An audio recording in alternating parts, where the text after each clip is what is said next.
Look, at this stage in your life, you have earned your peace. You have put in the decades, survived the storms, and built a life of substance. But let's be brutally honest for a second. There is always someone who wants to drag you backward. Maybe it is a bitter relative at a holiday dinner who loves to casually mention a financial mistake you made 20 years ago. Maybe it's a younger, arrogant colleague trying to undermine your authority. Or maybe it's an old friend who prefers you as the insecure person you used to be, rather than the confident person you are today. They reach back into your history, pull out a moment of pain or failure, and drop it right in your lap. Why do they do this? Because your hard-earned, quiet confidence actively intimidates them. This is a classic dark psychology tactic.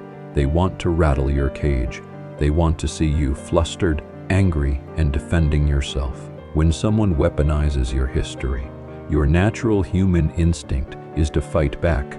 You want to justify your actions. You want to explain the context they don't understand. Stop. The very second you start defending yourself to someone who hasn't walked a mile in your shoes, you lose. You are handing them the keys to your emotional control, but you are not that reactive person anymore. You are walking the Stoic path. You hold a distinct, untouchable advantage they simply do not possess: decades of lived experience. Instead of reacting, you are going to use 3 simple psychological responses. These aren't just words, they are absolute boundaries. Here is the first response. When they drop that old mistake on the table, look them dead in the eye.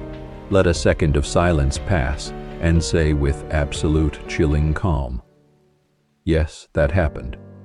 Full stop. No follow-up, no frantic explanation, just cold, unbothered acceptance.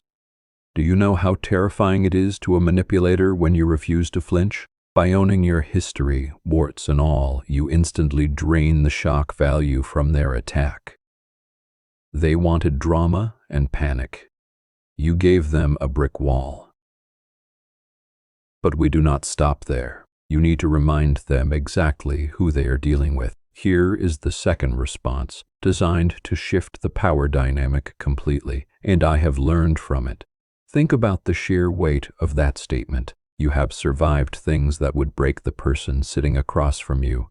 You took your failures, your sleepless nights, and your hardest years, and you alchemized them into wisdom. You take the very weapon they just threw at you and pin it to your chest like a badge of honor. You are proving that your past was a teacher, not a life sentence. Now for the final response. This is the one that shuts down the conversation entirely and reverses the psychological trap. Ask them with genuine, quiet curiosity, "Why are you bringing this up now?" Do not say it with anger. Say it like you are studying a fascinating, predictable insect. This holds a mirror right up to their toxic behavior. Are they genuinely trying to be helpful? Of course not. They are trying to embarrass you.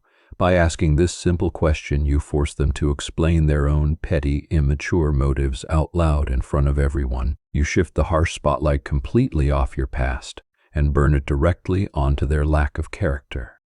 At your age, your self-worth is strictly non-negotiable. It is not up for debate by people who haven't lived half the life you have. You are the author of your story. You have already read that chapter, and you learned the lesson. You do not need to read it aloud again just to entertain them. Stand tall. Speak your truth with quiet dignity. Close the book and protect your peace.